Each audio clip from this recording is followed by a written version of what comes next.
نحمدہ ونصلی علی رسولہ الکریم، اما بعد فاعوذ باللہ من الشیطان الرجیم، بسم اللہ الرحمن الرحیم۔ قال اللہ تبارک و تعالی: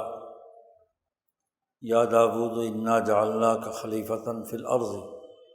فاحکم بین الناس بالحق۔ وقال النبی صلی اللہ علیہ وسلم: لتتبعن سنن من کان قبلکم شبرا بشبر ذراعا بذراع۔ وقال النبی صلی اللہ علیہ وسلم: کانت بنو اسرائیل تسوسهم الانبیاء کلما ہلک نبی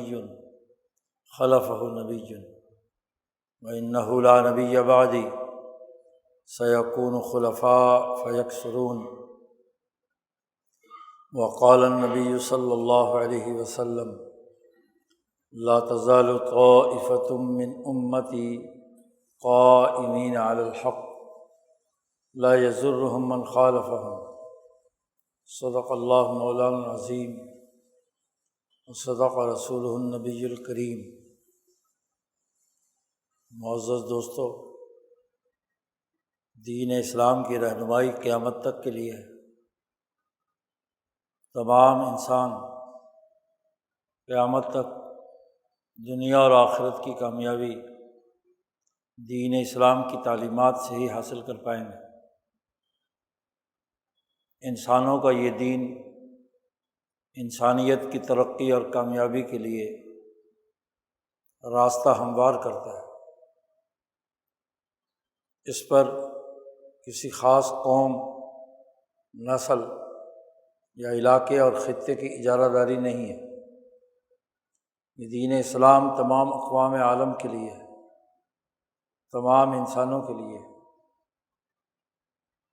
جو انسان اور اقوام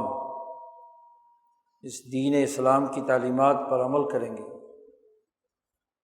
دنیا کی کامیابی اور آخرت کی کامیابی انہی اقوام کے لیے ہے۔ اس کا پروگرام عالمگیر ہے، اور نبی اکرم صلی اللہ علیہ وسلم کے زمانے سے اقوام عالم کا ایک بین الاقوامی اور بین الانسانی نظام قائم چلا آ رہا ہے۔ اس کے اصول و ضابطے اللہ تبارک و تعالیٰ نے کتاب مقدس میں تفصیل کے ساتھ بیان کیے ہیں۔ حتیٰ کہ نبی اکرم صلی اللہ علیہ وسلم سے پہلے بنی اسرائیل، اس کی قومی ترقی اور اس کی خلافت اور حکومت کے بنیادی اساسی اصول بھی انسانیت گیر تھے۔ امام انسانیت حضرت ابراہیم علیہ السلام نے انسانیت کے لیے جو نظریہ اور بنیادی اصول دیے تھے، اصول عشرہ فطرت انسانی، جن پر حضرت موسیٰ علیہ السلام کے زمانے میں ایک کامل اور مکمل قومی نظام استوار ہوا۔ موسیٰ علیہ السلام کی جدوجہد سے بنی اسرائیل میں وہ اعلیٰ درجے کا قومی شعور پیدا ہوا، جس کے نتیجے میں وہ اپنے دائرے کے اندر دنیا کے اقوام سے ترقی یافتہ بن کر زندگی کے تمام شعبوں میں ایک اجتماعی نظام اور قومی نظام قائم کر پائی۔ اسی کی ارتقائی شکل حضرت داؤد علیہ السلام کی وہ حکمرانی ہے، جو پورے یمن سے لے کر بلاد الشام، بیت المقدس اور اس کے گرد و نواح کے تمام علاقوں پر قائم ہوئی۔ اس بنیادی حکومت اور خلافت کے جو مقاصد و اہداف ہیں، قرآن حکیم نے واضح کیے ہیں۔ اللہ پاک نے فرمایا ہے کہ اے داؤد، ہم نے آپ کو زمین میں خلیفہ بنایا ہے۔ یا داؤد انا جعلناک خلیفۃ فی الارض، اس خلافت عرضی اور خلافت قومی کا بنیادی تقاضا یہ ہے کہ فاحکم بین الناس بالحق، کہ انسانیت کے درمیان عدل و انصاف سے حقائق کے مطابق سچائی پر مبنی، حق پر مبنی حکومت قائم کرو۔ فاحکم، آپ کو جو حکومت دی گئی ہے، آپ کو جو قومی نظام بنانے کی ذمہ داری آپ پر عائد کی گئی ہے، آپ انسانیت کے لیے ایسا نظام بنائیں جو حق پر مبنی ہو۔ بین الناس کا بین بنی اسرائیل نہیں کہ صرف اسرائیل کے درمیان حق کی بنیاد پر فیصلہ ہوگا۔ الناس، تمام انسانیت، جو بھی آپ کے دائرۂ حکومت میں ہے، کسی نسل کی ہے، کسی قوم کی ہے، کسی زبان سے تعلق رکھتی ہے، حتیٰ کہ کوئی سا مذہب بھی ہے، انسان کی انسانی ضروریات، خاص طور پر اس کی جان، مال، عزت، آبرو، جو انسانی اصول، ان کی حفاظت کرنے کا عہد حضرت ابراہیم علیہ السلام نے کیا تھا۔ امام انسانیت ابراہیم علیہ السلام نے جو انسانیت کا چارٹر جاری کیا تھا، اس کے مطابق آپ نے حکومت قائم کر دی۔ دنیا میں بنیادی فکر اور نظریہ، تھاٹ، سب سے پہلے انسانی دماغوں میں آتا ہے، پھر اس پر ایک مدرسہ فکر، مکتب فکر وجود میں آتا ہے، پھر اس پر ایک اجتماعیت اور سوسائٹی تشکیل پذیر ہوتی ہے، اور وہ سوسائٹی اور جماعت قومی درجے کا نظام قائم کرتی ہے۔ تو حضرت موسیٰ علیہ السلام کے زمانے سے ابراہیمی انسانی اصولوں پر اس اجتماعیت نے حکومت قائم کی، اور اس کا نقطۂ عروج حضرت داؤد علیہ السلام اور سلیمان علیہ السلام کی حکمرانی ہے۔ داؤد علیہ السلام ہی کے وارث حضرت سلیمان علیہ السلام ہوئے، وَوَرِثَ سُلَیمَانُ دَاوُودَ، قرآن حکیم نے کہا ہے۔ اس حکومت کی بنیادی اساسیات کل انسانیت ہے، جہاں جہاں بھی وہ حکومت ہو۔ نبی اکرم صلی اللہ علیہ وسلم نے آ کر ابراہیم علیہ السلام کے ان اصولوں کی حکومت کا دائرہ کار کل انسانیت تک منتقل کر دیا۔ حضرت عیسیٰ علیہ السلام کی تعلیمات سے مغرب روشن ہوا، اور قیصر روم اور عیسائیوں کی حکمرانی مغربی ممالک میں قائم ہوئی۔ مغربی ایشیا، اسی طریقے سے یورپ، المغرب، اندلس تک، اسپین تک، کہ اس پورے خطے میں عیسیٰ علیہ السلام کے ذریعے سے تعلیمات انسانیت کی پہنچی، اور نبی اکرم صلی اللہ علیہ وسلم اور ان کے تربیت یافتہ خلفائے راشدین کے ذریعے سے مشرق و مغرب دونوں میں کسریٰ ایران کی حکمرانی کے خاتمے کے بعد پورے مشرق میں، اور قیصر روم کی شکست کے بعد پورے مغرب میں، شمال و جنوب میں، تمام علاقوں میں بین الاقوامی یا بین الانسانی حکومت نبی اکرم صلی اللہ علیہ وسلم نے قائم فرمائی، آپ کی تربیت یافتہ جماعت نے بنائی۔ اصول وہی ہے جو انسانیت کی فطرت کے لیے ابراہیم علیہ السلام نے دیے تھے، جس پر حضرت داؤد علیہ السلام نے عمل کیا، اور جس کے بارے میں واضح طور پر کہہ دیا داؤد علیہ السلام کو کہ لوگوں کی خواہشات، آرزوئیں اور تمنائیں جو حقائق کے برخلاف ہیں، آپ ان کی اتباع نہیں کریں گے۔ لا تتبع الہویٰ، اگر آپ ان کی اتباع کریں گے بالفرض تو فیضلک عن سبیل اللہ، اللہ کے راستے سے آپ گمراہ ہو جائیں گے۔ نبی تو گمراہ نہیں ہوتا، لیکن نبی کے نام پر کام کرنے والے لوگ گمراہ ہو جاتے ہیں۔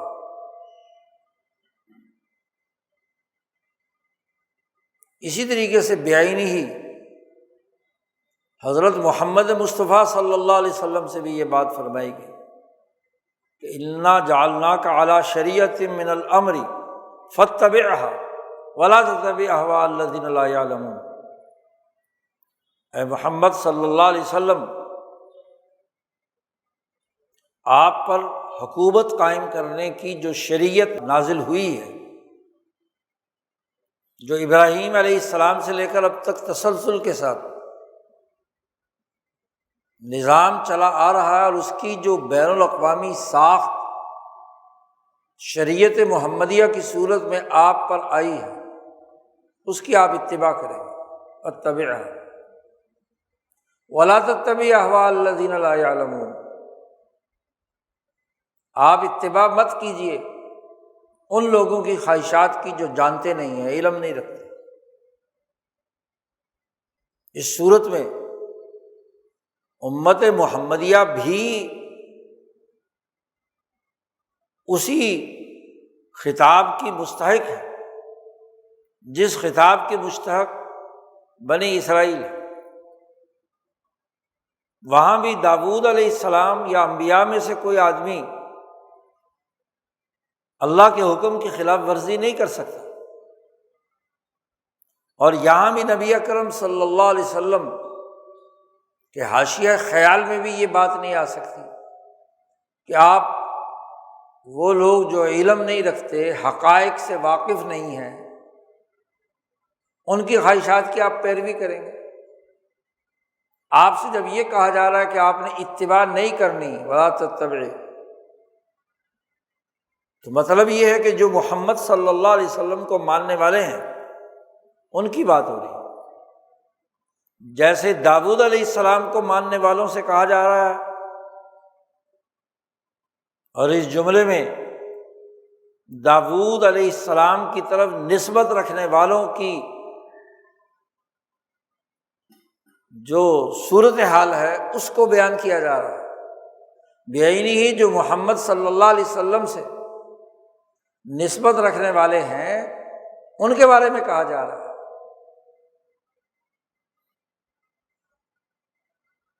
کیونکہ جب کسی رہنما کی متبع جماعت جو وہ کام کرے اچھا یا برا، وہ اس کے رہنما کی طرف منسوب ہوتا ہے۔ بنی اسرائیل غلط حرکت کریں تو دراصل وہ اپنے انبیاء کو بدنام کر رہے ہیں، اور اگر مسلمان بنی اسماعیل غلط حرکت کریں تو گویا کہ وہ خود محمد مصطفیٰ صلی اللہ علیہ وسلم کی بدنامی کا باعث بن رہے ہیں۔ لوگ تو لیڈر کو پوچھتے ہیں،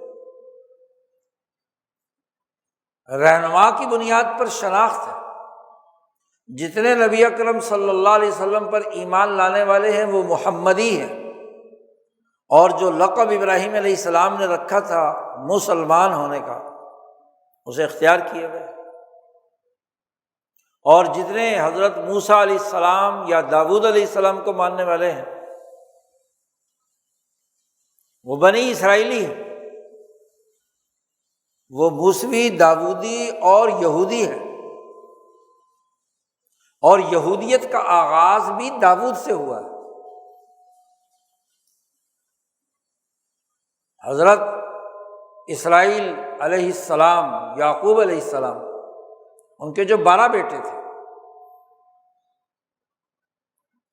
جن میں سب سے بڑا یہودا تھا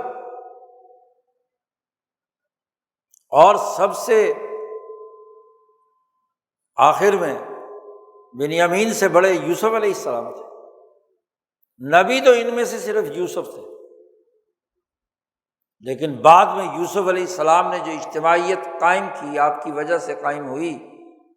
تو ان 12 میں سے مختلف جو اسباط ہیں اسرائیل کی اولاد میں، ہر سبط یا ہر قبیلے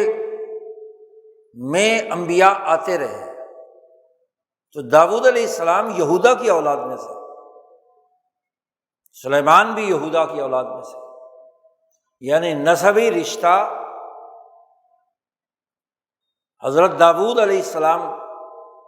اور سلیمان علیہ السلام کا یہودا سے ملتا ہے۔ اب حکومت تو یہ ابراہیمی تھی یا موسوی تھی یا بنی اسرائیل کی تھی، اجتماعیت کی حامل، لیکن جب نالائق وارث سلیمان علیہ السلام کے بعد اس حکومت کے بنے اور یہ حکمران طبقہ یہودا کی اولاد کا بنی اسرائیل پر مسلط ہو گیا، تو انہوں نے اپنے آپ کو یہودی کہنا شروع کیا۔ یا تو ابراہیمی کہتے یا اسرائیلی کہتے، یا اجتماعیت کی بنیاد پر تورات کو ماننے والے موسوی کہتے، لیکن حضرت سلیمان علیہ السلام کے بعد اپنی نسبت یہودیت کی طرف، داؤد اور سلیمان کی طرف نسبت کر کے، کہ چونکہ اقتدار اور حکومت مکمل طور پر بلاد الشام میں یمن تک، سلیمان علیہ السلام کے زمانے میں یمن تک، جب ملکہ بلقیس سلیمان پر ایمان لے آئیں، تو اس پورے علاقے میں جو حکمرانی قائم ہوئی، تو اس حکومت کے نشے میں بعد کی مسخ شدہ بنی اسرائیلی قیادت جس پر یہودیت مسلط ہو گئی، انہوں نے اپنا نام یہودا رکھ لیا، یوسوی نہیں رکھا۔ نہ یہودا کے باپ حضرت اسرائیل علیہ السلام کی طرف منسوب کیا، نہ موسیٰ علیہ السلام جنہوں نے بنی اسرائیل میں اجتماعیت پیدا کر کے بیت المقدس کی حکومت قائم کی تھی، نہ اس کی طرف نسبت رکھی۔ یہیں سے وہ انحراف شروع ہوتا ہے یہودیت کا، کہ بظاہر نسبت سلیمان علیہ السلام کی طرف، داؤد علیہ السلام کی طرف، لیکن اپنی بالادستی اور اقتدار کی بنیاد یہودیت کے اندر سمو دی۔ انفرادیت، اجتماعیت کے بجائے ایک انفرادی طاقت۔ پھر یہ یہودی نسل، یہودا کی نسل بنی اسرائیل پر حاوی ہو گئی، اور باقی جتنے بھی 11 کے 11 قبیلے ان بھائیوں سے منسوب تھے، ان کو دبا کر رکھا۔ ان کے مفاد کے خلاف، ان کی حکومت کے مقابلے میں ان کی برائیوں اور خرابیوں پر تنبیہ کرنے کے لیے بعد میں دوسرے خاندانوں سے اگر نبی آتے رہے، تو یہ یہودی طبقہ جو بنی اسرائیل پر قابض تھا، مسلط تھا، وہ انہیں قتل کرتا رہا، شہید کیا۔ حتیٰ کہ عیسیٰ علیہ السلام کی اذیت اور نقصان رسانی اور ان کو بقول دام خیش پھانسی دینے کا تصور بھی انہی یہودیوں کا ہے، جو ایک مخصوص خاندان نے، 12 میں سے ایک مخصوص خاندان نے پورے بنی اسرائیل کو طاقت کے بلبوتے پر کمزور بنا رکھا۔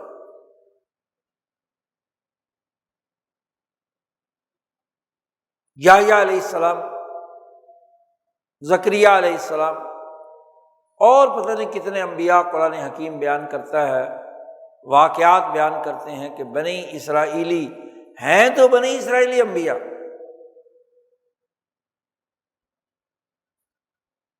لیکن وہ چونکہ یہودا کی نسل سے نہیں تھے، دوسرے خاندانوں سے تعلق تھا، تو یہ خاندان ان کے اوپر مسلط ہو کر ان کی بات نہیں مانتا، کیونکہ سیاسی طاقت اس مخصوص طبقے کے پاس موجود تھی۔ اس لیے جب وقت کے نبی نے طالوت کو بادشاہ بنایا تو انہوں نے کہا یہ کیسے ہو سکتا ہے، اس کے پاس نہ مال ہے، نہ نسل ہے، نہ وہ یہودی نسل سے ہے، وہ کیسے، انا یکون لہ الملک، اس کے لیے ملک بادشاہت کیسے، ملک کے اقتدار تو ہم ہیں، ہماری نسل ہے، اس کے پاس مال بھی کچھ نہیں، وہ تو غریب آدمی ہے۔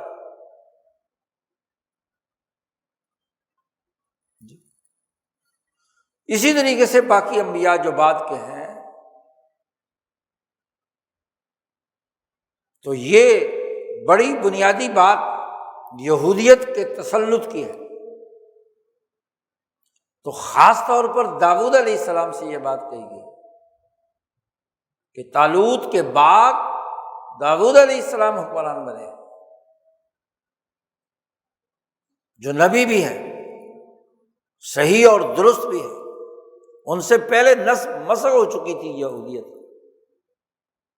یہودا کے نسبت سے تعلق رکھنے والے، لیکن داؤد و سلیمان کے بعد ان نالائق لوگوں نے دوبارہ پوری تعلیمات کو مسخ کر کے رکھ دیا۔ یہ جو کہا جا رہا ہے داؤد علیہ السلام سے کہ آپ ان کی خواہشات کی پیروی نہیں کریں گے، یہ جو یہودا کی اولاد میں سے تمہارے خاندان کے لوگ ہیں نا، طاقتور ہیں، مالدار ہیں، ان کی اتباع نہیں کرنی آپ، اور اگر آپ نے اپنے خاندان کی، اپنے نسل کی، اس لیے کہ وہ بھی یہودی ہیں اور وہ طاقتور چلے آ رہے ہیں، ان کی بات مانی تو آپ گمراہ ہو جائیں گے، فَيُضِلَّكَ عَنْ سَبِيلِ اللَّهِ۔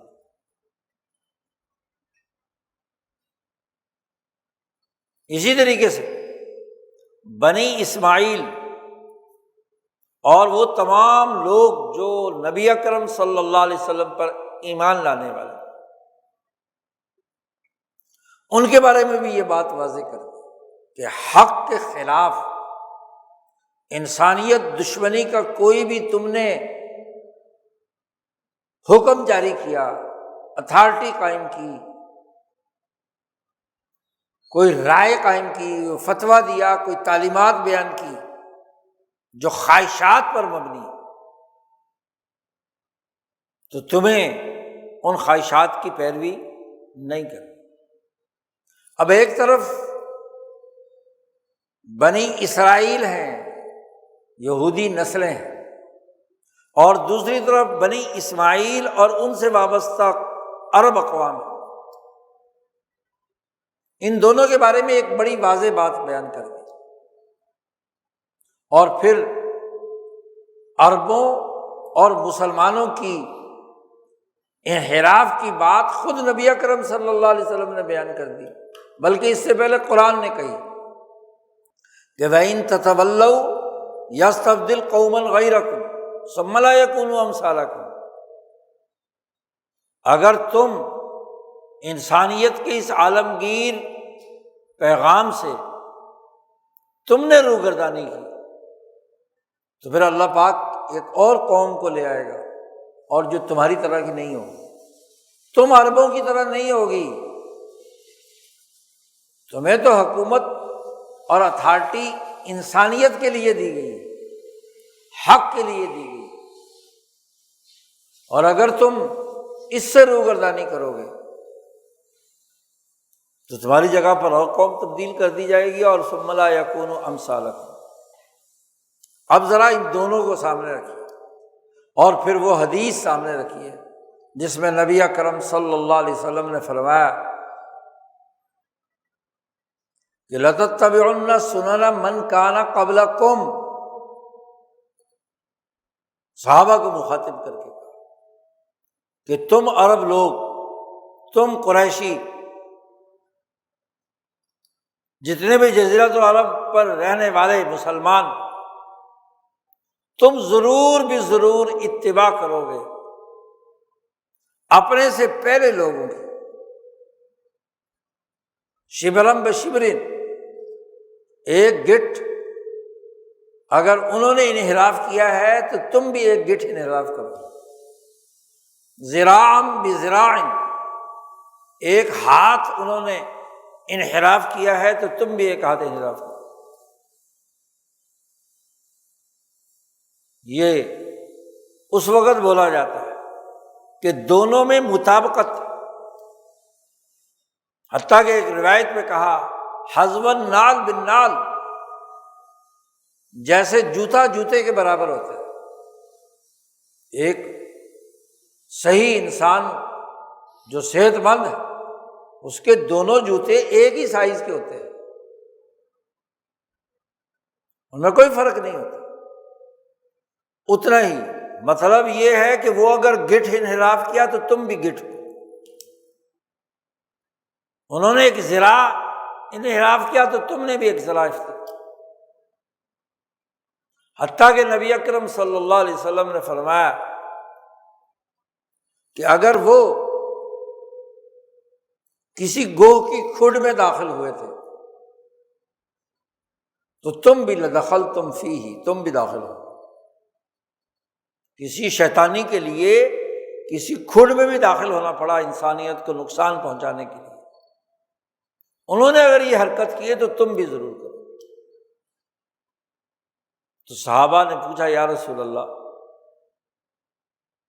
کہ کن کی اتباع کرنے کے بارے میں آپ نے فرمایا ہے؟ کیا یہود و نصارہ؟ رسول اللہ صلی اللہ علیہ وسلم نے فرمایا اور کون؟ ان کے علاوہ اور کون؟ وہی، یعنی جو انحرافات انسانیت دشمنی کے یہودیوں نے اختیار کیے ہیں وہی انحرافات تم اختیار کرو۔ یہ بنی اسرائیل اور اسماعیل جن پر اللہ نے خاص فضل کر کے موسیٰ علیہ السلام پر تورات الکتاب نازل کی اور مسلمانوں پر محمد مصطفیٰ صلی اللہ علیہ وسلم پر الکتاب القرآن نازل کی، اس طرح کی لکھی ہوئی دستاویز، آئین اور دستور دنیا کی باقی اقوام کو تحریری آئین نہیں دیا گیا۔ ہاں نبی آئے ہیں، ان کے دل میں اللہ نے جو القاء ڈالا، جو بات فرشتے نے آ کر سمجھائی، جتنے بھی نذیر، جو بھی طریقہ کار تھا، وہ بات سمجھتے تھے اور اپنے متعلقین کو بیان کرتے تھے۔ حکماء تھے، انبیاء تھے، نظراء تھے، وغیرہ وغیرہ۔ لیکن تحریری آئین، تحریری دستاویز، اور تحریری آئین اور دستاویز کسی قوم یا کسی بین الاقوامی سسٹم چلانے کے لیے بڑی اہمیت رکھتے ہیں۔ اس لیے دنیا بھر کے زیادہ تر ملک تحریری آئین کے تحت چلائے جاتے ہیں، کیونکہ اس سے انحراف کرنا ممکن نہیں ہے۔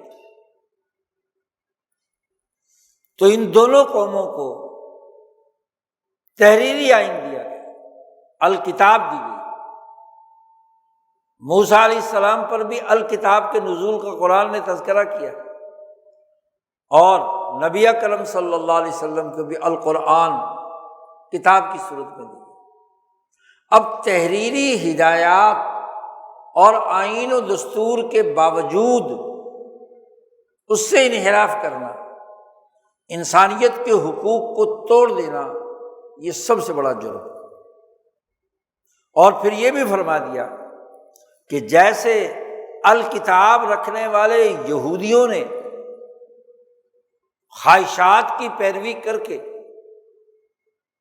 نہ صرف اپنی نسلوں کے دیگر 11 قبیلوں کو اپنا یرغمال بنا لیا یہودیوں نے، بلکہ ان خطوں میں بسنے والی انسانیت کو بھی اپنی خواہشات کے تابع بنا لیا۔ خواہش پرستی پر مبنی یہودیت، خواہش پرستی پر مبنی نصرانیت، ان دونوں نے انسانیت کے لیے زندگی اذیت ناک بنا دی، حقائق کے خلاف۔ یہی معاملہ نبی اکرم صلی اللہ علیہ وسلم نے فرمایا کہ تم بھی کرو گے، تم بھی انسانیت کے بنیادی حقائق سے انحراف کرو گے، تمہاری حکومتیں بھی مل کر وہی ظلم و ستم اور اسی حق کے خلاف کا ساتھ دو گے۔ دونوں کا ایک ہی کردار ہے، دونوں اسی راستے پر ہیں۔ آپ دیکھیے کہ قرآن حکیم کی ان تعلیمات کو اپنے سامنے رکھیے، اور جو گزشتہ 300 سال سے انسانیت کے خلاف جرائم ہو رہے ہیں، ان کی پوری تاریخ اٹھا کر دیکھیے کہ حقائق کے برخلاف انسانیت دشمنی کا ایک عالمی اور بین الاقوامی نظام مسلط ہو چکا ہے۔ مسخ شدہ مذہبیت، خواہ وہ یہودیت اور نصرانیت کی شکل میں ہو یا مسخ شدہ مذہبیت اسلام کی شکل میں ہو، دونوں کے گٹھ جوڑ رہے ہیں، انسانیت سے انسانیت چھین لی۔ یہ مسخ شدہ مذہبیت انسانیت کو کچھ دینے کے بجائے انسانیت کو اپنی خواہشات کے مطابق استعمال کرنے کا کام کرتا ہے۔ جیسے بنی اسرائیل پر ایک خاص نسل یہودیت کا، یہودیوں کا قبضہ ہو گیا، اور انہوں نے تورات کی آفاقی اور انسان دوست تعلیمات پس پش ڈال دی۔ ایسے ہی عرب اقوام نے خاص طور پر، اور ان میں بھی جو اپنے آپ کو ہاشمی کہتے رہے، شریف مکہ، ہاشم سے نسبت، قریش سے نسبت، مکہ اور مدینہ سے نسبت رکھنے والے اشراف، انہوں نے مل کر مسلمانوں کے حقوق پر ڈاکہ ڈالا، ان یہودی نسلوں کے ساتھ مل کر یہ مسلم مسخ شدہ مذہبی طبقے نے مل کر کردار ادا کیا کہ آج شریف مکہ اور برطانوی سامراج اور اس کے یہودی لارنس اور اس کے عیسائی جنرل ایلن بھائی نے مل کر اس پوری انسانیت کے حقوق پر ڈاکہ نہیں ڈالا۔ ابھی اقوام متحدہ کا اجلاس ستمبر میں گزرا، ساری دنیا کے سامنے 193 ملکوں کے سامنے مسئلہ فلسطین، انسانیت سے متعلق آپ ذرا اندازہ لگائیے کہ ایک طرف 8 اور ایک طرف عیسائیت اور یہودیت کا نمائندہ بیٹھا، اور وہ مل کر جو منصوبہ جاری کرتے ہیں غزہ کے لیے امن قائم کرنے کے نام پر، وہ کیا حقائق کے مطابق ہے، حق کے مطابق ہے یا خواہشات کے مطابق؟ ایک طرف حق ہوتا ہے، فاحکم بین الناس بالحق، اور دوسری طرف خواہش ہوتی ہے، ولا تتبع الهوى فیضلک عن سبیل اللہ، گمراہ خواہشات، گمراہی پر مبنی خواہشات۔ ان دونوں کی بات داؤد علیہ السلام جن کی طرف آج پوری عیسائی اور یہودی دنیا اپنی نسبت رکھتی ہے، اور اس کا سب سے بڑا ثبوت کنگ چارلس کی تاج پوشی کی تقریبات ہے کہ جس کرسی پر اسے بٹھایا گیا تاج پوشی کی تقریبات میں، تو مذہبی روایات عیسائی اور یہودی روایات کے مطابق وہ کرسی سلیمان علیہ السلام کی، داؤد علیہ السلام کی ہے۔ کرسی تو بنائی تھی داؤد نے، سلیمان اس کے اوپر بیٹھے۔ اب یہ یہودی اور عیسائی دنیا اپنی قیصریت، اپنی حکمرانی کی بنیاد سلیمان علیہ السلام کی کرسی کے ساتھ جوڑتے ہیں۔ تو اس کا مطلب یہ ہے کہ تم نمائندگی کرنے کے دعوے دار ہو سلیمان اور داؤد کے، اور اس وقت جتنی یہودی اور عیسائی دنیا ہے وہ برطانیہ کے اس حکمران کو اپنا بادشاہ مانتی ہے۔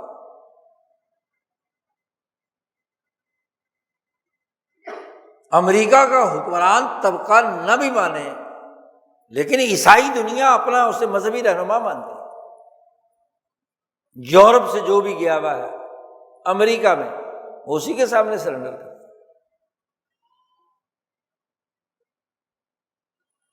اور دوسری طرف آپ دیکھیے کہ یہ عرب اور مسلم ممالک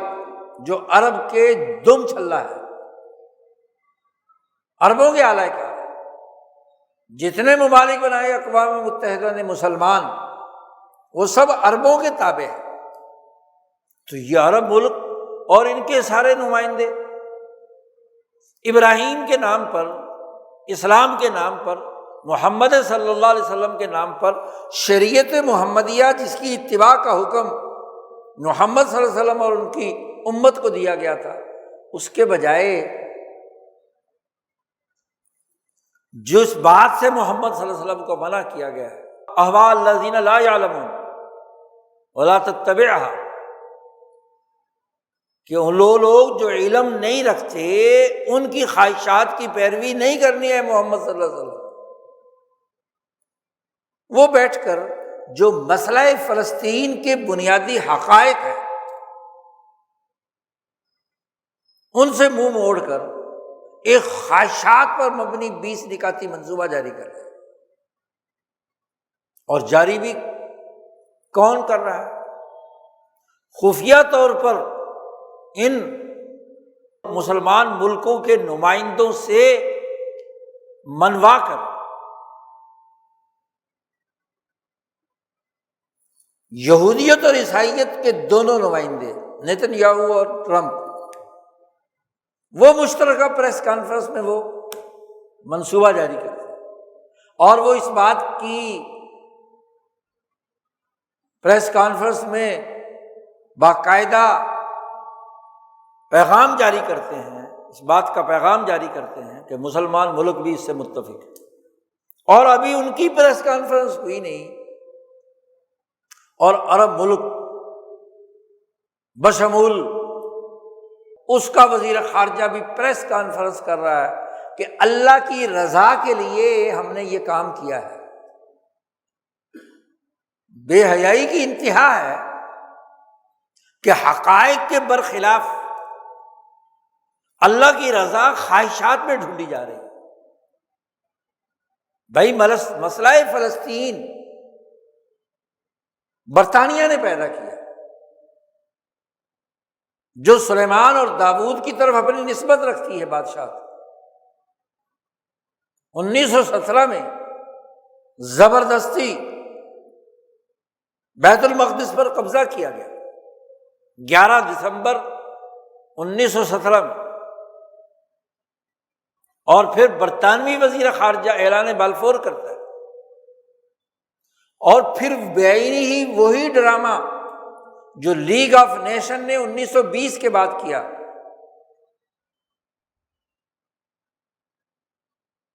کہ فلسطین کا انتظام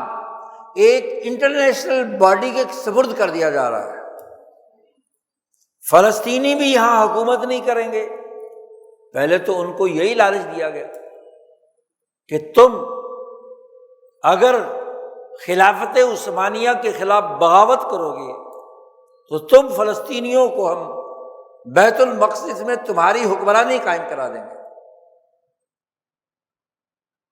تو وہ بے وقوف فلسطینی لیڈرشپ مسخ ہو چکی تھی، خواہشات کی پیروکار بن گئی تھی، حق کے خلاف تھی اس وقت کی قیادت۔ ان فلسطینیوں نے ان یہودیوں اور عیسائیوں کے ساتھ، جنرل ایلن بائی کے ساتھ مل کر، وہی جو طابق النعل بالنعل، جوتا جوتے کے برابر، عیسائیت، یہودیت اور مسخ شدہ اسلام کے نمائندے، ان دونوں نے مل کر فلسطین پر جو ایک 500 سال کی بلکہ اس سے بھی پہلے کی ایک قانونی حکمرانی، حق پر مبنی حکمرانی چلی آ رہی تھی، کبھی ظلم نہیں کیا، نہ خلافت راشدہ نے، نہ خلافت امیہ نے، نہ خلافت بنو عباس نے، اور بنو عباس کے خلیفہ سے قانونی حکومت لی ہے خلفائے عثمانیہ نے، اور 500 سال عثمانیوں نے حکومت کی۔ نہ یروشلم بیت المقدس پر کوئی ظلم کیا اور نہ ہی مکہ مدینہ پر کوئی ظلم کیا، دونوں کی حفاظت کی، دونوں کا احترام کیا۔ یہودیوں کو بھی آزادی کے ساتھ اپنی دیوار گریہ کے ساتھ لگ کر رونے کی اجازت دی، عیسائیوں کو بھی اپنے گرجوں میں عبادت کی اجازت دی، اور مسلمان بھی مسجد اقصیٰ کے اندر اللہ کی عبادت میں مشغول رہے، کوئی تفریق نہیں تھی۔ اور پھر انسانی بنیادوں پر یہودی، عیسائی، مسلمان سب کے سب اس یروشلم میں، بیت المقدس میں امن و امان کے ساتھ رہ رہے تھے، صدیوں سے رہ رہے تھے۔ اس پرامن حکومت کو مسخ شدہ محمدیوں نے اور مسخ شدہ یہودیوں نے مل کر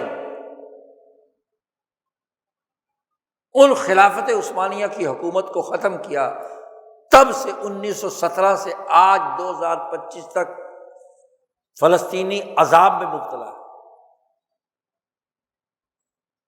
دونوں طرح کی قوتیں مل گئی، دونوں طرح کے مسخ لوگ مل گئے، وہ بھی جو یہودیوں کے نقش قدم پر چلنے والا مسلمان تھے، اور پھر آپ دیکھیے کہ لیگ آف نیشن نے جب انٹرنیشنل انتظام کے تحت برطانیہ کو یہ اجازت دی، یا برطانیہ نے یہ بات طے کرا لی کہ فلسطین پر کا عارضی انتظام برطانیہ چلائے گا، جیسے آج کل ٹرمپ کہتا ہے کہ عارضی انتظام، ایک عبوری حکومت قائم ہوگی جو ٹونی بلیئر چلائے گا، اور اس کا صدر میں ہوں گا۔ ٹونی بلیئر وہ سفاک جس نے عراق تباہ کیا، اینٹ سے اینٹ بجا دی، اور پھر کہا کہ وہ تو ہمیں جس سبب سے ہم نے لوگوں کو کہا تھا کہ یہاں کیمیائی ہتھیار ہیں، وہ تو نہیں تھے، وہ تو جھوٹ تھا۔ انسانیت کے خلاف باقاعدہ طے شدہ مجرم،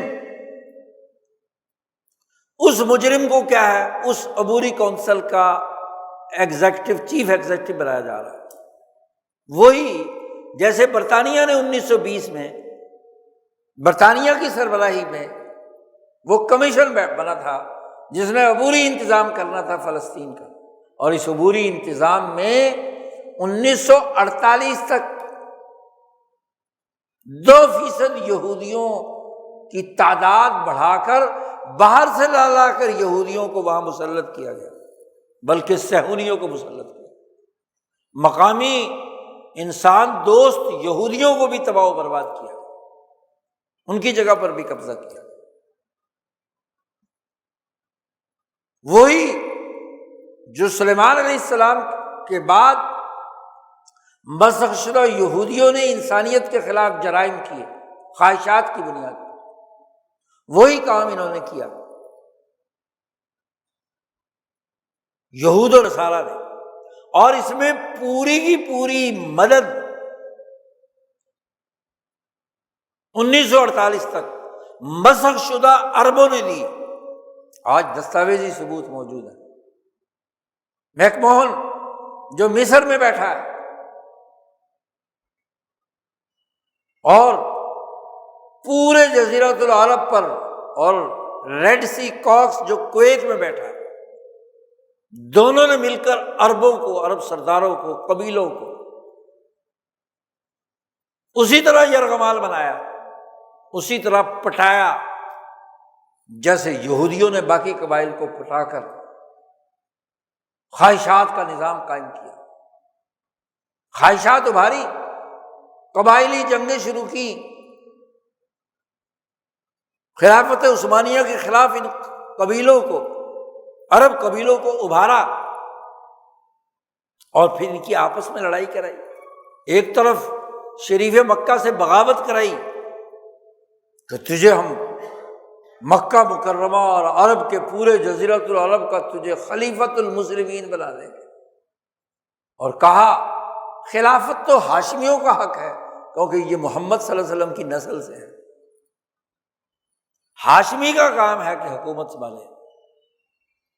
وہی بات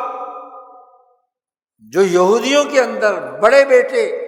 یہودا کی بنیاد پر بنی اسرائیل میں پھیلائی گئی تھی، اب سارے عرب قبائل کو بھی ہاشمیوں کے تابع ہونا چاہیے، ہاشمیوں کی حکومت قائم ہونا چاہیے۔ اور جب وہ ترکوں کو سے بغاوت کر کے ان کو نکال چکا برطانوی بھی فوجوں نے اس کے ساتھ دیا، اس کے بعد خطرہ لاحق ہوا کہ اگر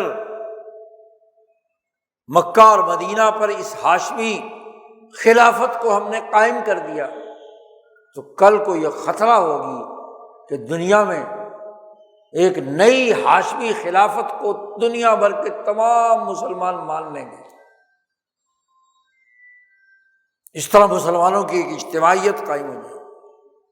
اس کے حصے بکھرے کرنے کے لیے ضروری ہے کہ کم از کم اس شریف مکہ کو تو خلیفہ نہیں بنایا جائے۔ اب وہ جب زیادہ رویا پیٹا تو پھر اردن میں اس کا ایک بیٹا دے دیا جس کا آج کل پڑپوتا حکمران ہے، ایک کو عراق دے دیا، ایک کو شام دے دیا، بندر بانٹ کر، اور پھر جتنے غدار عرب قبائل تھے ان کو جزیرۃ العرب کی چھوٹی چھوٹی 14 حکومتیں، ریاستیں بنا کر ان کو ان کا سربراہ بنا دیا، جو بہت ہی چھوٹی تھی، پھر خلیج تعاون کونسل بنا دی 7 ملکوں۔ تو یہ 8 عرب ممالک، ان میں سے جو طاقتور، ان کے ذریعے سے پورے محمدی نظام کو کنٹرول کیا۔ جیسے بیت المقدس پر یہودیوں نے قبضہ کیا تھا، ایسے ہی عربوں نے جو مسخ شدہ دین کی نمائندگی کرنے والے تھے، انہوں نے مکہ اور مدینہ پر حملہ قبضہ کر لیا، اور پھر جہاں جہاں مسلمان کسی درجے میں طاقتور تھے، خاص طور پر بر عظیم پاک و ہند، جہاں قرآن کی تعلیمات، احادیث نبوی کی تعلیمات، شریعت محمدیہ اصل شکل میں یہاں کے اولیاء اور علماء ربانیین نے زندہ رکھی، عالم عرب سے وہ اٹھ چکی تھی۔ مصر کے مشہور عالم علامہ رشید رضا مصری، جو المنار عرب کے اندر سب سے زیادہ پھیلایا جانے والا اخبار تھا، المنار، اس کا ایڈیٹر، مفتی محمد عبدہ کا شاگرد، 1912 میں یہاں آیا ہندوستان، لایا گیا جائزہ لینے کے لیے کہ ہندوستان میں دین اور شریعت کے حوالے سے کیا صورتحال ہے۔ تو دارالعلوم دیوبند میں اس کی تقریر ہے 1912 میں، اس نے کہا میں پوری دنیا گھوما ہوں، علم حدیث اور شریعت کی تعلیم عالم عرب سے تو اٹھ چکی ہے، یہ جملے ہیں اس کے، ختم ہو چکا ہے۔ پچھلے 200 سال کے زوال کے نتیجے میں وہاں علم حدیث نہیں ہے، اور جب حضرت شیخ الہند رحمۃ اللہ علیہ کے حکم پر 1912 میں حضرت علامہ انور شاہ کشمیری، مفتی اعظم مفتی کفایت اللہ دہلوی نے دارالعلوم دیوبند کا تعارف کرایا اور اپنا سلسلہ سند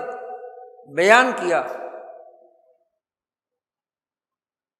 کہ ہماری نسبت امام شاہ ولی اللہ دہلوی سے سند حدیث، اور پھر حدیث کی تفہیم اور اس کی فقہ شریعت کی بنیادی امور جس فصاحت و بلاغت کی عربی کے ساتھ علامہ انور شاہ کشمیری اور مفتی اعظم مفتی کفایت اللہ صاحب نے پیش کی، تو بڑا حیران ہوا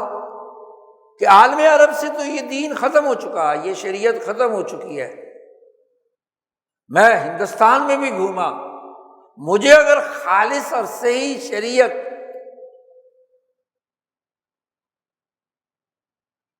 ملی تو وہ دیوبند کے ان علماء دارالعلوم کی ان تعلیمات سے، ان دو حضرات کی تعریف کی، خاص طور پر علامہ انور شاہ کشمیری کی۔ انہوں نے پورا فقہی نظام مختصر سے مقالے میں، تقریر میں، آدھے پونے گھنٹے میں اس طریقے سے پورا امام شاہ ولی اللہ دہلوی کا فکر اور سوچ واضح کر دی، تسلسل بیان کر دیا۔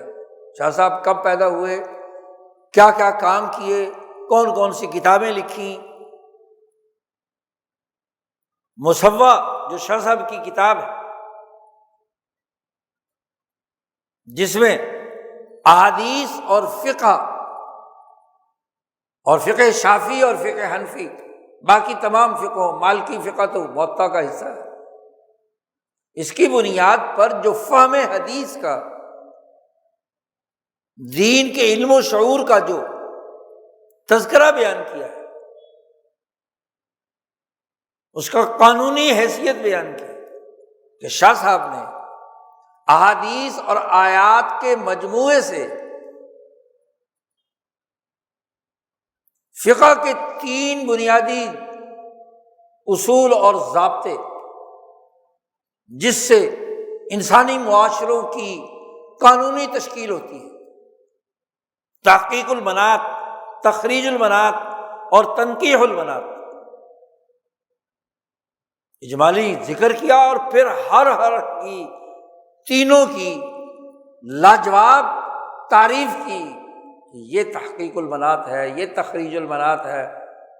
علت و معلول کا منطقی اور قانونی ربط، فلسفہ قانون، فلسفہ فقہ، فلسفہ التشریع الاسلامی، اس کو جب واضح کیا تو بظاہر تو یہاں تعریف کرنی پڑی اسے۔ تو میں نے پورے ہندوستان میں گھوما ہوں، اگر میں یہاں نہ آیا ہوا ہوتا تو مجھے نہ پتہ چلتا کہ علم آج بھی زندہ ہے، شریعت محمدیہ آج بھی اصل شکل میں زندہ ہے یار۔ جی، اسی دیوبند کی تحریک کو، ولی اللہ مکتب فکر کو، جس کو مولانا قاسم نانوتوی نے اپنے علوم سے زندہ کیا، شیخ الہند نے جس کی آبیاری کی، اسی کو فیل کرنے کے لیے ہی ان لوگوں نے آگے چل کر مصر میں اخوان المسلمون بنائی، الجماعت الاسلامیہ بنائی۔ جائزہ لے لیا کہ اگر عالمی سامراج کو علمی، قانونی اور حقائق کی بنیاد پر اگر کوئی جماعت چیلنج دے سکتی ہے، مسلمانوں کو دوبارہ جمع کر سکتی ہے، تو یہ شاہ ولی اللہ کا وہ مکتب فکر ہے جس کا اس وقت نمائندہ شیخ الہند، دارالعلوم دیوبند۔ کو ٹارگٹ کرو۔ اس لیے مولانا سندھی فرماتے ہیں کہ اس کے بعد جتنی بھی یہاں اسلام کے نام پر خود ساختہ پارٹیاں بنائی گئیں یا دنیا بھر میں پھیلائی گئی کسی بھی عنوان سے، محمد بن عبد الوہاب نجدی کی تحریکات کو آگے بڑھایا گیا، اخوانیوں کی تحریکات کو آگے بڑھایا گیا۔ اس ملک کے اندر پارٹیاں بنائی گئی اسلام کے نام سے، مسلم کے نام سے، یہ جماعت اسلامی کے نام سے۔ مولانا سندھی فرماتے ہیں اس کا ٹارگٹ شیخ الہند کی تحریک ہے۔ دیوبند کا وہ بنیادی جو فہم اور شعور ہے اس کو مسخ کرنے کا کام شروع کر دیا گیا۔ اسی لیے رشید رضا مصری رجب 1330 میں یہاں آئے اور پھر دسمبر میں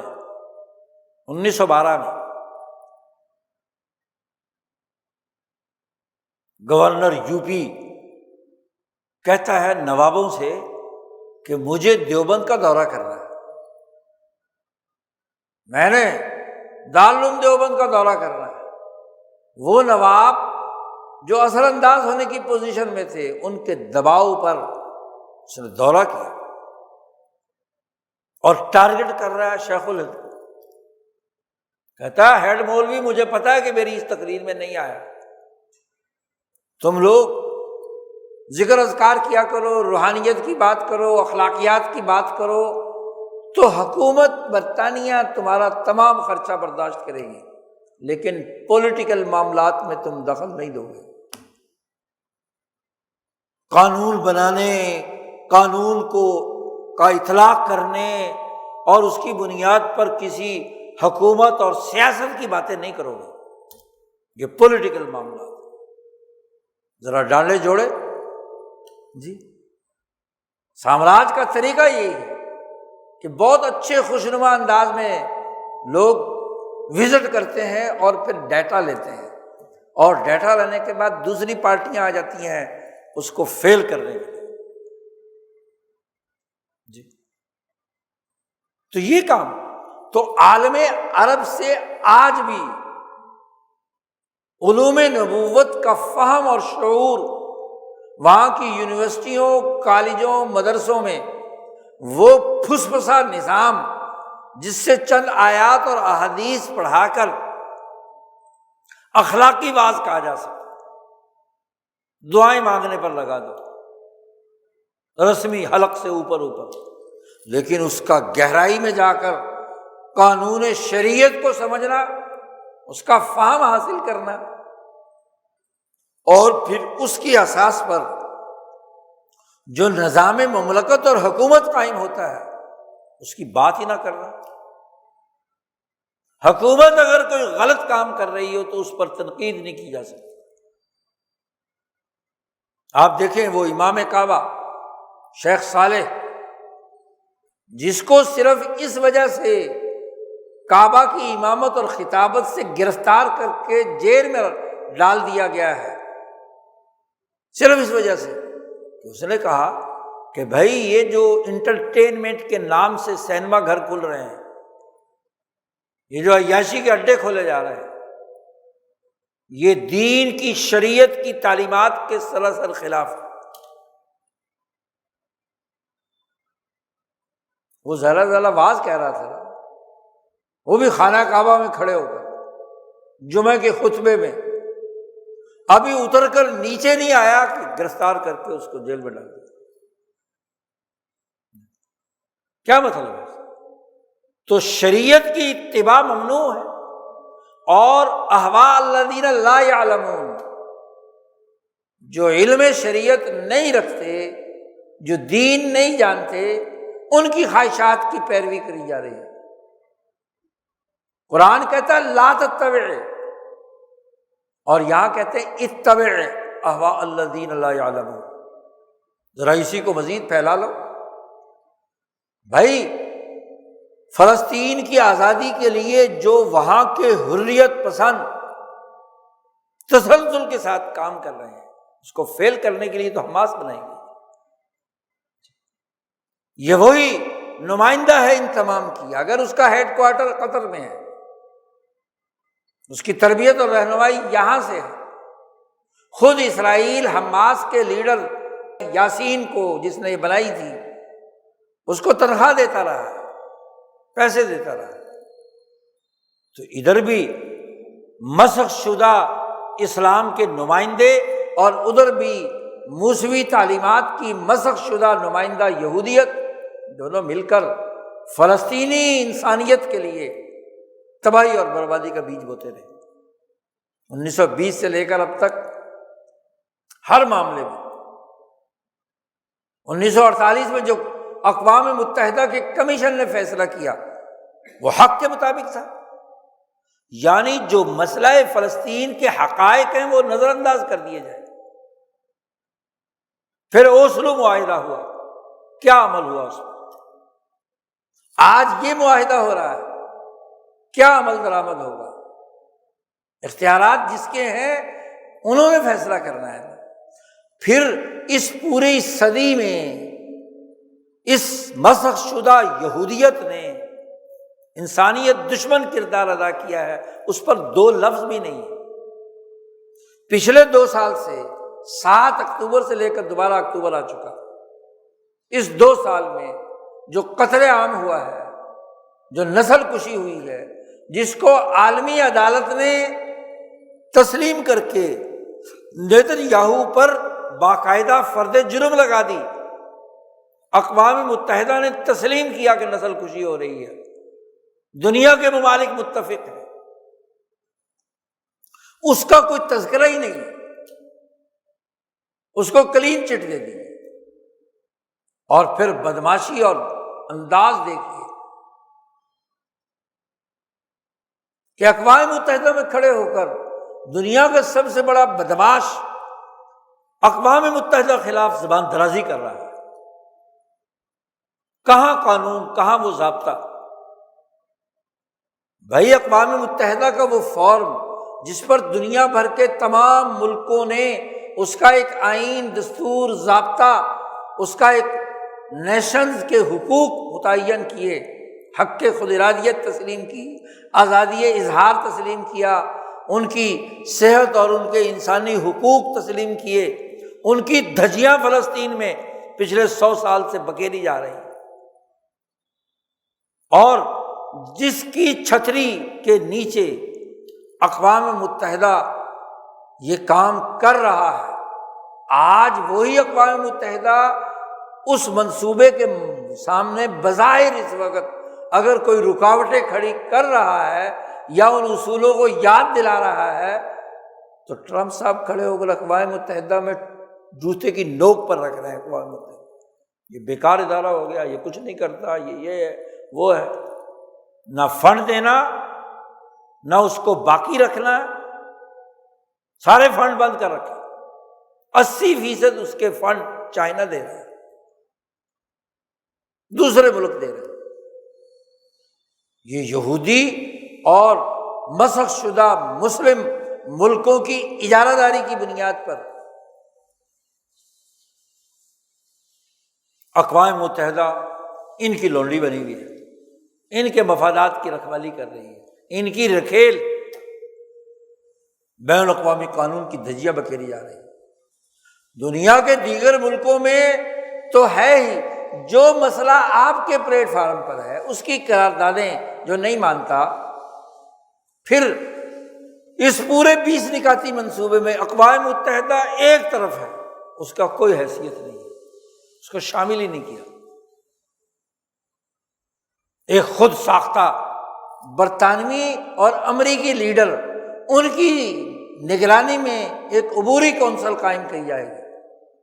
اور ماشاءاللہ آپ کا وزیر اعظم، آپ کا وزیر خارجہ کہتا ہے کہ جناب اللہ کی رضا کے لیے ہم نے یہ کام کیا ہے۔ یہ رضا ہے یا اللہ کا غضب کو دعوت دے رہا ہے؟ انسانیت سسک رہی ہے، نہتے انسانوں پر گولہ باری، 20 لاکھ فلسطینیوں کی جان کے در پہ، ان کی تمام آباد کاری کی سہولتیں، پانی، کھانا پینا سب بند، اور دنیا کے 44 ممالک اگر ان کی امداد پہنچانے کے لیے کوئی اجتماعی کاوش کرتے ہیں تو ان کے ساتھ ظلم اور زیادتی۔ یہ تو وہی جیسے اب شیب ابی طالب میں قید لوگوں کو ابو جہل روکتا تھا، دجال کی بات۔ آج جو غزہ کی پٹی میں قید فلسطینی، اور پھر ان کو کہا جا رہا ہے کہ جی تمہارے بہت اچھی بلڈنگیں بن جائیں گی، تمہیں رہنے کی اجازت ہوگی، تمہارا علاقہ بڑا خوشحال ہوگا، لیکن کس کے تابع؟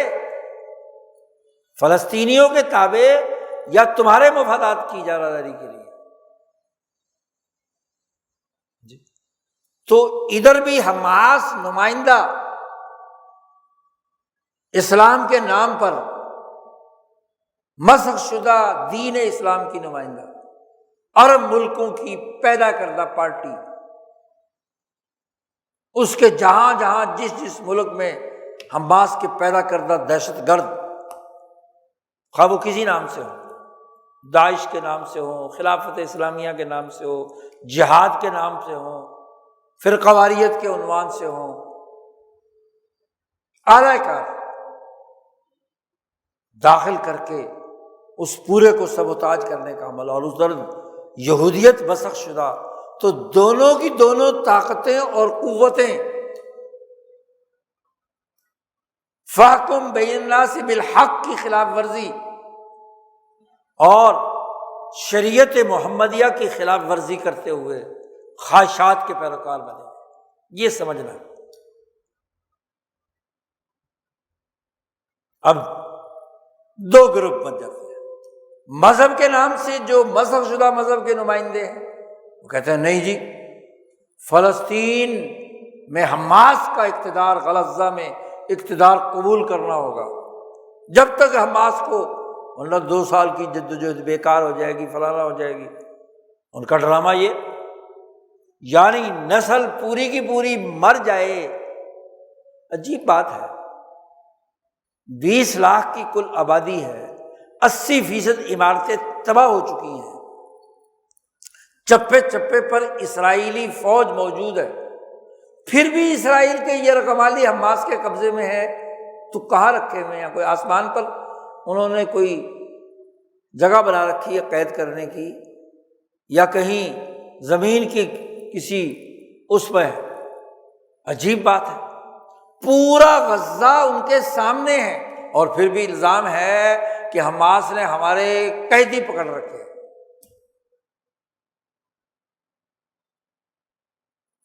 اگر بھائی کارروائی کرنی ہے تو جا کر وہ 200، 250، 300 جتنے اسرائیلی ہیں وہ پکڑے جا سکتے ہیں، چہ جائے کہ عمارتیں گرانی ہیں، اسپتال گرانے ہیں اور فلسطینی شہید کرنے ہیں۔ آج تو دنیا بھر میں کسی بھی، تمہیں حسن نصر اللہ جو ہے وہ تو تمہیں 7ویں 8ویں منزل میں کیا ہے، اس پر بم برسانے کے لیے تمہارے پاس کیا ہے آلات موجود تھے جاننے کی، تو تمہیں اپنے قیدی نظر آ رہے۔ ڈرامہ کرنا ہو تو کوئی ڈرامے کے لیے عقل بھی ہونی چاہیے، جھوٹی بات، پروپیگنڈا حماس کے کندھے پر رکھ کر، اور پھر کوئی ضمانت نہیں ہے کہ اس مسئلے پر اس کو مان لینے کے بعد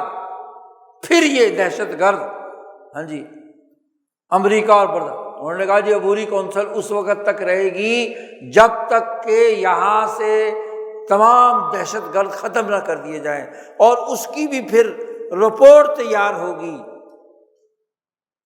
تمہاری جھوٹی رپورٹیں تو عراق کے بارے میں بھی تھی، تمہاری جھوٹی رپورٹیں تو افغانستان کے بارے میں بھی تھی، نہ رپورٹ تیار ہوگی، نہ 9 من تیل ہوگا، نہ لالا ناچے گی، نہ فلسطین کو چھوڑ کر جائیں گے۔ یہ بیانی ہی وہی کام ہے جو 73 کے آئین میں اسلام کا متبادل نظام، جس کے آئین میں وعدہ کیا گیا ہے، نہ وہ بنایا جائے گا، اور نہ ہی نوآبادیاتی دور کا سسٹم ختم ہوگا۔ جی جن دفعات کے تحت اس پورے سسٹم کو تحفظ دیا گیا ہے، ان پر عمل ہو رہا ہے، باقی سارا آئین صرف تماشا دکھانے کے لیے ہے۔ بالکل یہی بات۔ تو آپ دیکھیے کہ حق کے مطابق حکم نہیں ہے۔ نام ڈیوڈ رکھا جائے گا داؤد کے نام پر، نام جیکب رکھا جائے گا یعقوب کے نام پر۔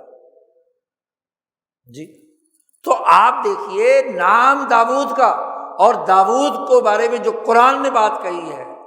وہ تو فاحکم بین الناس بالحق ولا تتبع الہویٰ ہے۔ داؤد کے نمائندہ بن رہے ہیں، سلیمان کے نمائندہ بن رہے ہیں، اور داؤد کی تعلیمات کے علی الرغم خواہشات کی بنیاد پر فیصلے کر رہے ہیں کہ جو دنیا بھر کے سارے بکے ہوئے یہودی، عیسائی اور مسخ شدہ مسلمانوں کے نمائندے فنڈ دیں گے، پیسے لائیں گے، سرمایہ کاری کریں گے، بلڈنگیں بنائیں گے، تعمیرات کریں گے۔ پہلے اجاڑ دو، تباہ و برباد کر دو، اور پھر تعمیر کے نام پر قرضے مسلط کرو اس ملک پر اور کبھی نہ چھوڑو اس کو۔ یہ سرمایہ کاری ہے، یہ تو اندھیر لگ رہی ہے، یہ تو ظلم کا وہ نظام ہے جس سے کبھی بھی اس فلسطین کو رہائی نہیں مل سکتی۔ کیسی بلڈنگیں ہیں، کیسی عیاشیاں ہیں۔ ہاں عیاش لوگوں کے لیے غزہ ایک عیاشی کا نیا اڈہ بن جائے گا، لیکن فلسطینی جو آبادی ہے وہ تو غلام بن کر رہے گی، سیاسی غلام۔ اگر سعودی عرب کی عام آبادی ان مقتدر سرمایہ داروں کے تابع غلام ہے،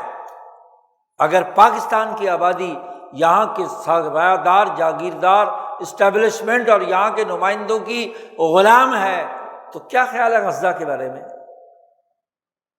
اس کی قومی خود مختاری کہاں ہے؟ اس کی حق کے ارادیت کی تو کوئی بات ہی نہیں کی گئی۔ اور دوسری طرف آپ کے سیکولر اور اپنے آپ کو انسانیت دوست کالم لکھ رہے ہیں اخبارات میں کہ چلو جی اس معاہدے کی حمایت کرنے کے نتیجے میں